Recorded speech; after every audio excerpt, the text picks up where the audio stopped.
Penuntun Saat Teduh Sinode Gereja Kristen Jakarta, Selasa 12 Oktober 2021, dari hati yang murni.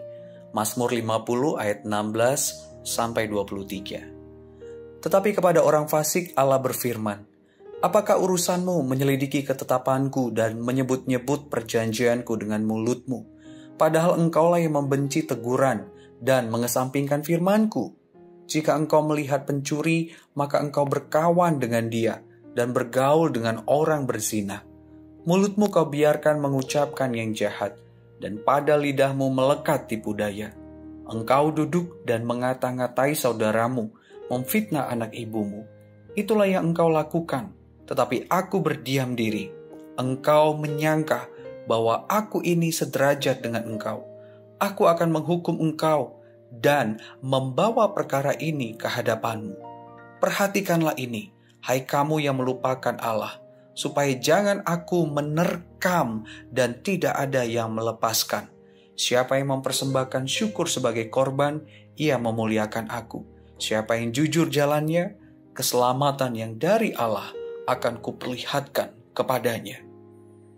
Thomas Watson, seorang hamba Tuhan Puritan, menulis, orang munafik menaati Tuhan dengan keengganan dan bertentangan dengan keinginan mereka.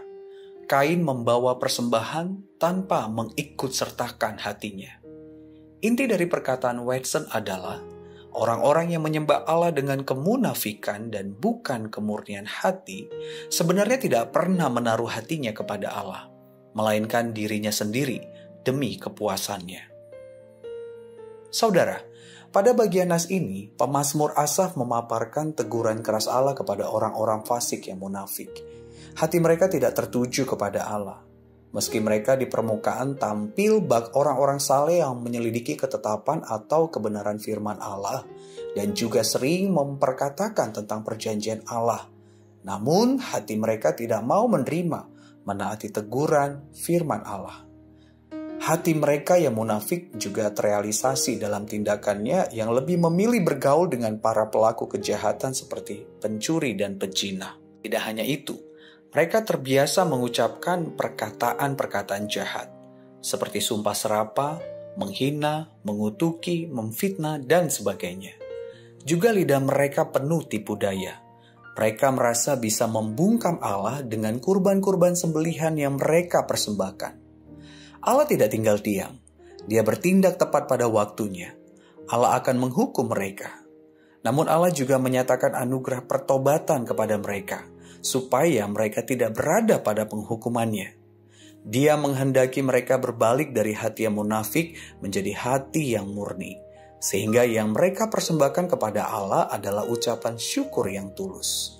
Saudara, penebusan yang kita terima di dalam Kristus Yesus berbanding lurus dengan perubahan hati kita hari demi hari. Allah telah menjadikan kita sebagai anak-anaknya di dalam Kristus Yesus. Itu sebabnya Dia tidak segan-segan untuk menegur kita dengan keras apabila kita masih terus-menerus munafik di hadapannya. Tegurannya itu hendak menyadarkan kita akan bahayanya kemunafikan di hadapannya. Dia tidak menghendaki kita banyak memberi persembahan materi, cakap untuk menyelidiki dan menguasai Alkitab, namun hati kita tidak untuknya. Alhasil perkataan, tindakan, bahkan pergaulan kita masih erat dengan yang jahat. Itu bukan penyembahan kepadanya. Allah menghendaki hati kita terus diperbarui serupa Kristus menjadi hati yang murni di hadapannya.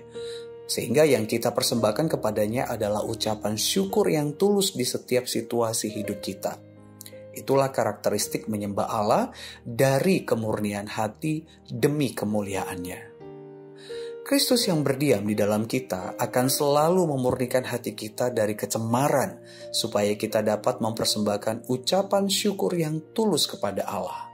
Itulah penyembahan kita kepadanya. Tuhan Yesus memberkati.